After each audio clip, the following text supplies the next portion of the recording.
Hi, welcome back to my channel. Today we are going to do something very practical. We are going to try some fabric painting techniques completely for beginners. Whether you wanted to personalize your t-shirt designs or your custom painting on a tote bag, whatever it is, you are going to learn the basic techniques today. Today I am going to walk you through 5 essential techniques, share my best tips as well as we go through every technique. Hi, this is Modula, the artist behind Modula Creations, helping you to learn to draw, paint and relax through art. Let's get started.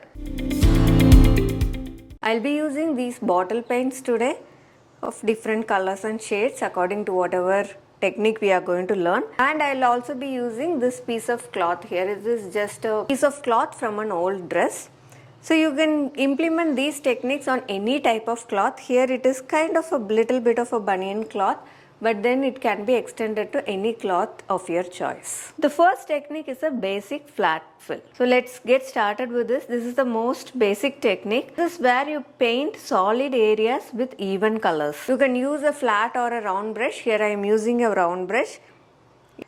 And I am picking up the paint from the palette and work in a single direction for best results. So don't go in different directions. You will get a very smooth finish if you are working in a single direction. You should not overload your brush. You just pick your paint in the tip of your brush. If you are overloading, actually fabric absorbs a lot of paint than your canvas, so it will not look smooth at all. You can use this technique on variety of places in your fabric painting, such as your backgrounds, or if you wanted to fill a very big space, use this technique. You can also use the same technique with a thin brush for writing your letters on your fabrics. Another place where you can use this technique is in your silhouettes. So for filling all the silhouette areas, you can use this technique. If you are doing a landscape painting, there also when you are filling, you can definitely do this technique. So basically I have filled the area with a single color. So this is the flat fill technique. The next technique is outline and fill. This is also very useful if you want to paint traditional or folk art designs. I am using a glass marking pencil to mark the design. You can also use a tracing paper and trace it, and then you can do it. So just mark the outline of it and take your brush to fill the design. So you have to outline it first for easier filling inside. So this is how you will mark the outline and then fill the design. So first we drew the outline with a pencil or a glass marking pencil. You can also trace it if you want.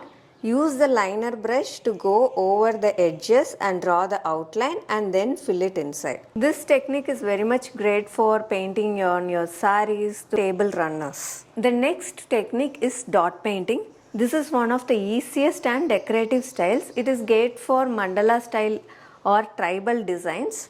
What you do here is do dots like this. You can use your back of your brush or your toothpick or any dotting tools.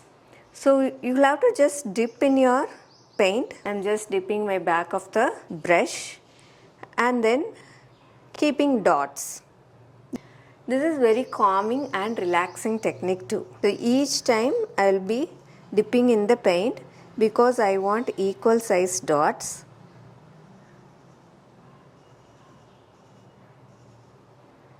To change the size of the dot, you have to just dip in the paint and keep moving. You will get different size dots. In canvas, you will be able to get like 3 or 4 sizes, but since this is fabric, you will get 2 dots very safely. More than that, if you can see, it won't pick up the paint well. So in that case, if you want a little more smaller dots, you will have to change your tool, which means you can use another toothpick or something which is smaller than this brush edge to keep the dots. Alternatively, for very small dots, you can also use the tip of your brush and slightly bring in here. But this has to be done very carefully, because if you press your brush too much, you will not get it as dots. For this also you have to load like a small amount of paint. Don't overload your brush or your tool, whatever you are using. It's a very mindful technique. It's slow as well as it is very calming when you do it. The next technique is wet on wet blending. So if you want to transition between multiple colors, then this is the technique that you will use. If you're new to acrylics, here is my free guide on color mixing for beginners, which has all the basics and tips for color mixing. You can download it from the link guide.modulacreations.com. I will also leave a link in the description below. You will have to put two colors next to each other and blend it before they dry. Wash your brush before you bring in the next color.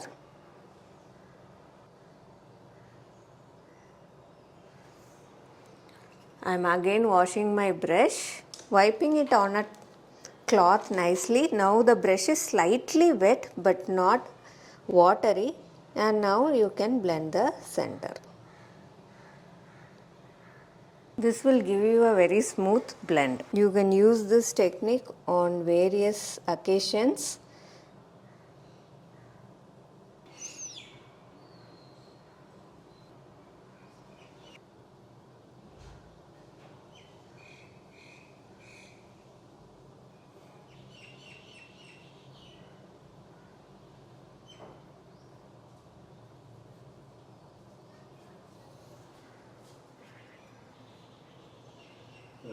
So till it is wet, you will be able to blend them out. So I want a kind of an orange at the back below and red at the top. Because it is still wet, it will blend. So each time before blending with a lighter color, you need to just wipe it on a cloth. The brush should be just damp enough to blend them. That way you will get a smooth transition. So one of the tips here is to have your brush always slightly damp but not very dry or not very wet.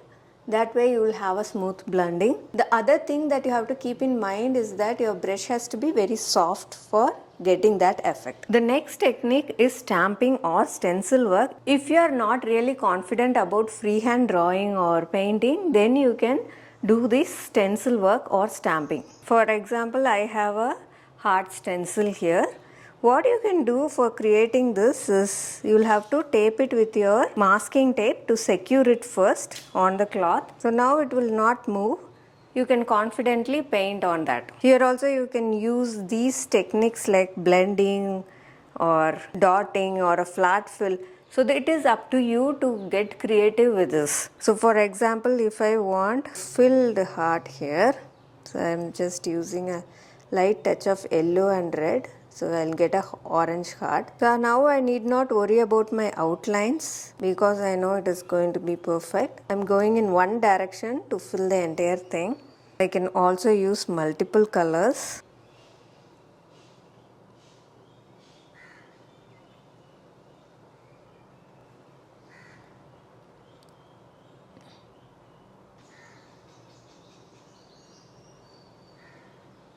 So I am just stacking colors on top of each other. We could also blend multiple colors like this.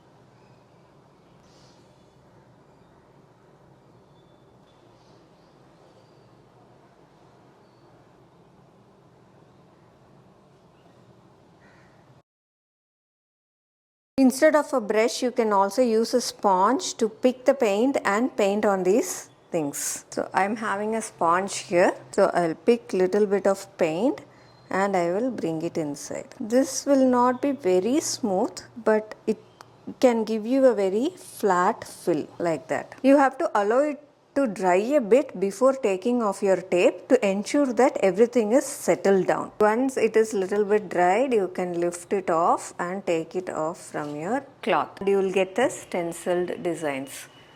The other way is to do the stamping. So if you have stamps at home, you can just apply acrylic paint on top of it and stamp your design. For example, here I have a sun stamp. So I also have an acrylic block. What I can do is put this on that. Then use your brush to paint carefully on top of it. You can also dip it. To have it on a flat surface, dip it slightly. But before, now it would have picked up a lot. So before you bring it, you will have to stamp it on a waste cloth like that, and then you can bring it onto your actual cloth. Hold it and raise it. So this is for block printing or or areas where you wanted your repeated patterns to be. Here are the techniques that we have learned today. Once you are done with the painting, you will have to allow it to dry at least for 24 hours before you could think of the next step.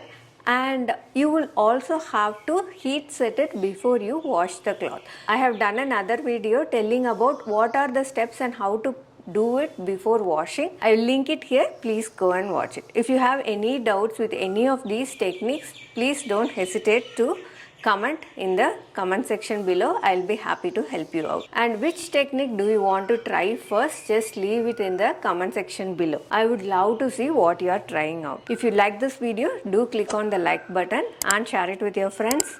See you in another similar tutorial. Until then, bye from Madhula. Happy painting.